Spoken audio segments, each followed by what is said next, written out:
இட்லிக்கு அரைக்கணும், குயிக்காகவும் அரைக்கணும், இட்லியும் நல்லா சாஃப்டாக வரணும். அதுவும் புதுசாக கல்யாணமான பசங்களுக்கெல்லாம் இட்லிக்கு அரைக்கணும் அப்படிங்கனாலே அது ஒரு பெரிய டாஸ்க்காக இருக்கும்.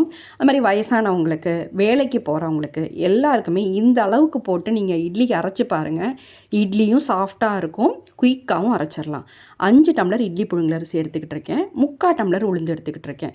என்னடா அது உளுந்து இவ்வளோ கம்மியாக எடுத்துக்கிட்டு இருக்கேன்னு நினைக்கிறீங்களா? அதுக்கு தாங்க நம்ம வெந்தயம் போடுறோம். 25 கிராம் நான் வெந்தயம் வந்து அதுக்கு சேர்த்துருக்கேன்.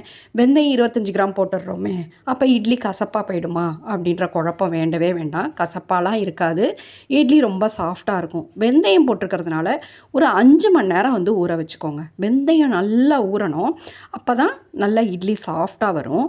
நல்லா 5 மணி நேரம் ஊற வச்சதுக்கப்புறம் கிரைண்டரில் போட்டு அதை நம்ம நைஸாக அரைச்சிக்க வேண்டியது தான். நடுநடுவில் கொஞ்சம் தண்ணி விட்டு அதை தள்ளி விட்டுக்கோங்க.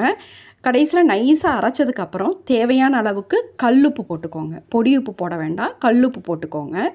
போட்டு மிக்ஸ் பண்ணதுக்கப்புறம் அதை எடுத்து தனியாக ஒரு பாத்திரத்தில் விட்டுட்டு கையால் நல்லா மிக்ஸ் பண்ணுங்கள். அந்த கையால் மிக்ஸ் பண்ணும்போது தான் நல்ல மாவும் கொஞ்சம் பொங்கி வரும். அப்போ இட்லியும் ரொம்ப சாஃப்டாக வரும். இப்போ நம்ம நைட்டு இட்லிக்கு அரைக்கிறோன்னு வச்சுக்கோங்களேன், அதை நைட்டு ஃபுல்லாக வெளியில் வச்சுருங்க. காலையில் ஃப்ரிட்ஜில் வைக்காமல் அந்த இட்லி ஊற்றும்போது அந்த இட்லி அவ்வளோ நல்லா சாஃப்டாக இருக்கும், சாப்பிட்றதுக்கே அவ்வளோ அருமையாக இருக்கும். அதுவும் நம்ம வெந்தயம் கூட போட்டு அரைக்கும்போது அவ்வளோ வாசனையாக இருக்கும்.